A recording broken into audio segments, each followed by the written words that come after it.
So guys, কি অবস্থা সবার? আসসালামু আলাইকুম। আরেকটা ভিডিও নিয়ে আসলাম। আমি আমার বাবার বাড়ি আসছি। আজকে আম ভর্তা বানাবো, আপনাদেরও দেখাবো আজকে কি কি করি, সাথে থাকবেন। আমাদের বাড়ির পাশে পুকুর আছে, ওখানে যাচ্ছি।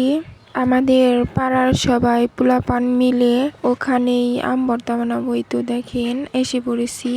আমাদের বাড়ির পাশে অনেক বড় বড় পুকুর আছে, অনেক ভালো লাগে আমার।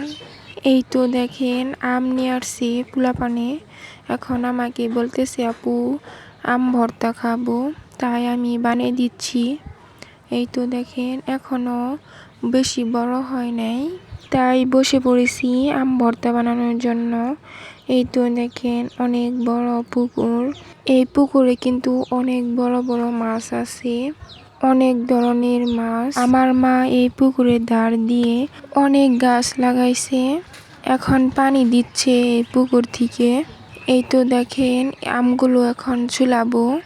কে কে এভাবে আম ভর্তা খাইছেন অবশ্যই কমেন্ট করবেন। সবাই মিলে খাওয়া অনেক মজাই আলাদা। এখন আমি ব্যাগটি আম একটা একটা করে ছিলাবো। এই বছরে এই প্রথম আম ভর্তা খাচ্ছি। আপনারা কারা কারা এই বছরে আম ভর্তা খাইছেন অবশ্যই কমেন্ট করবেন। এই তো দেখেন আমার পাশে যে একটা ছেলে বসে আছে, এটা হচ্ছে আমার ভাই, আমার ছোট ভাই। পরে দেখেন আমার ছেলে মাটি দিয়ে ঢেলাচ্ছে। আমিও এভাবে ছোটবেলায় ঢেলাতাম পানিতে, এখন আমার ছেলে ঢেলাচ্ছে। কে কে এভাবে ছোটবেলায় খেলছেন অবশ্যই কমেন্ট করবেন। এই পুকুরে কিন্তু অনেক গাথা, অনেক পানি, দেখেই বোঝা যাচ্ছে। এই তো দেখেন আমার প্রায় ব্যাগটি সিলানো হয়ে গেছে, আর কয়েকটা রয়েছে, এইগুলো আমি সিলাচ্ছি। দেখেন এই তো দেখেন কেটে ফেলেছি। এখন চিনি দিচ্ছি, কাসন্ত দিচ্ছি, লবণ দিয়েছি। পরে এখন মাখাবো, মাখালেই হয়ে যাবে। মরিচের কথা মনে ছিল না, এখন গাছ থেকে নিয়ে দিব।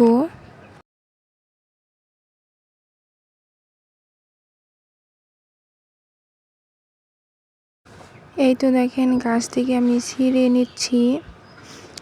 4টা মরিচ 2টা পোলাপানে ছিঁড়ে ফেলছে, এজন্য একটা দিচ্ছি। বাচ্চারা খেতে পারবে না ঝাল হলে। এই তো দেখেন মাখাচ্ছি। এই তো দেখেন ভর্তা বানানো শেষ, আমি খাচ্ছি। এই তো পরে পাতায় করে সবাইকে দিচ্ছি আমি। এই পাতায় করে কে কে খাইছেন অবশ্যই কমেন্ট করবেন। পাতায় করে খাওয়া মজাই আলাদা। ভিডিওটা এ পর্যন্ত, সবাই ভালো থাকবেন। আল্লাহ হাফিজ।